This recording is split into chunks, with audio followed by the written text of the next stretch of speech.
नमस्कार, जय जोहार दोस्तों। एक बार फिर से आप सभी का स्वागत है झारखंड समाचार के इस यूट्यूब चैनल में। झारखंड की 25 ताज़ा खबर हर एक सुबह पाते रहने के लिए सब्सक्राइब करें झारखंड समाचार को वीडियो के नीचे दिए गए लाल बटन को दबाकर, जिससे कि आपको झारखंड की डेली ब्रेकिंग न्यूज़ 25 ताज़ा खबर हर एक सुबह मिलती रहे। तो आइए दोस्तों, बिना समय गवाए खबरों की ओर चलते हैं।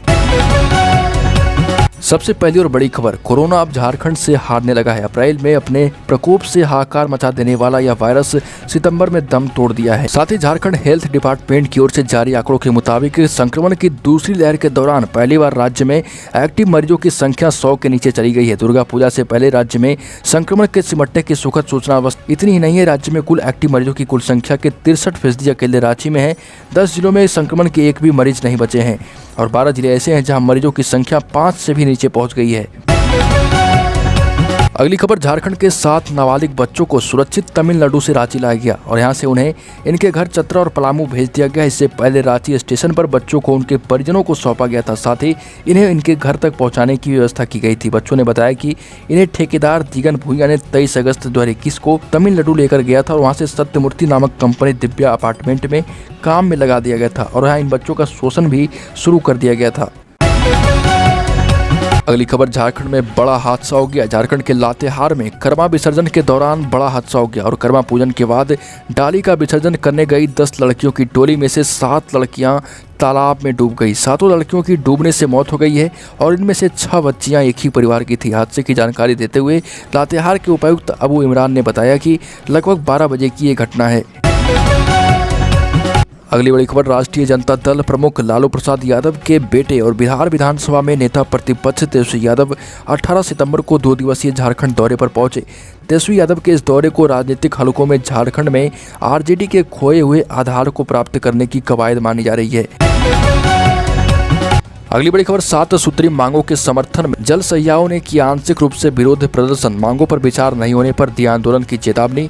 साथ ही संवाद सूत्र के मुताबिक 7 सूत्री मांगों के समर्थन में सहियाओं ने सामुदायिक स्वास्थ्य केंद्र परिसर में विरोध प्रदर्शन किया। सैयद संघ के अध्यक्ष कौशिला कुमारी देवी के नेतृत्व में सहियाओं ने करीब 3 घंटे तक रोड जाम रखा। अगली खबर, टाटा मोटर्स के कर्मियों को मिला बोनस का तोहफा। परमानेंट वर्कर्स को मिलेंगे अधिकतम 50,000 रुपये। आर्थिक मंदी और संक्रमण से जूझ रही टाटा मोटर्स के कर्मचारियों को विश्वकर्मा पूजा के दिन बोनस का तोहफा मिला। वहीं कंपनी के 22 कर्मचारियों के अस्थायीकरण पर प्रबंधन और यूनियन के बीच समझौता होने से खुशी की लहर दौड़ गई। समझौते के मुताबिक कर्मचारियों को 10% बोनस मिलेगा। अगली खबर, जीएसटी काउंसिल की बैठक में झारखंड ने कहा कि केंद्र सरकार के टैक्स कलेक्शन के फॉर्मेट में ढांचागत खामियां हैं। जीएसटी का यह ढांचा कंज्यूमर वाले राज्यों को सपोर्ट करता है, जबकि झारखंड जैसे मैन्युफैक्चरिंग व प्रोडक्शन वाले राज्य को इससे नुकसान है। बिजली उत्पादन के लिए पूरे देश को कोयला देने वाला झारखंड ही अंधेरे में है। महंगे दर पर बिजली खरीदनी पड़ती है। झारखंड का प्रतिनिधित्व करते हुए वहाँ के कृषि मंत्री बादल पत्रलेख ने डीवीसी के मुद्दे पर केंद्र सरकार को घेरा। अगली खबर, झारखंड के सीएम हेमंत सोरेन बोले, कर्मा पर अपनी सभ्यता संस्कृति को और ज्यादा समृद्ध बनाने का संकल्प लें झारखंडवासी। रांची विमेंस कॉलेज स्थित आदिवासी छात्रावास परिसर में प्रकृति पर्व कर्मा के अवसर पर समारोह का आयोजन किया गया था। इस मौके पर उपस्थित झारखंड के मुख्यमंत्री हेमंत सोरेन ने कहा कि यह पर्व अपनी समृद्ध परंपरा, सभ्यता और संस्कृति को अक्षुण्ण रखने का प्रतीक है और हम इस पर्व के माध्यम से अपनी सभ्यता और संस्कृति को और भी मजबूत बनाने का संकल्प ले सकते हैं। अगली खबर, झारखंड की जेलों से 90 कैदी हुए रिहा। कुख्यात अनिल शर्मा व सुरेंद्र बंगाली को नहीं मिली माफी। झारखंड सीएम हेमंत सोरेन की अध्यक्षता में राज्य सजा पुनरीक्षण परिषद की पिछले 1 माह से चल रही विभिन्न बैठकों में सहमति दी गई। 185 बंदियों की सूची पर विचार के बाद सिर्फ 90 कैदियों की कारामुक्ति पर विचार किया गया। मुख्यमंत्री हेमंत सोरेन की अध्यक्षता में पिछले 1 माह में कई चरणों में चली राज्य सजा पुनरीक्षण परिषद की बैठक में आजीवन कारावास के 90 कैदियों को छोड़ने पर सहमति बनी है। इनमें रांची के होटवार स्थित बिरसा मुंडा केंद्रीय कारा के 53 कैदी भी शामिल हैं। अगली खबर, झारखंड में सरकारी योजनाओं का लाभ देने के लिए अब घर घर जाएंगे अधिकारी। सीएम ने दिया आदेश। श्रम, शिक्षा, स्वास्थ्य की योजनाओं से बुजुर्गों को जोड़ने के लिए भी 20 स्थानों पर विशेष आयोजन किया जाएगा।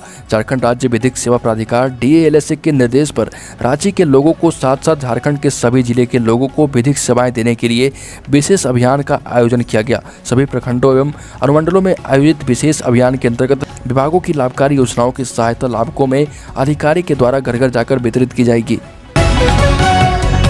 अगली खबर, झारखंड सीएम हेमंत सोरेन ने रिम्स के लिए मास्टर प्लान तैयार करने का निर्देश दिया ताकि संस्थान को नया स्वरूप दिया सके।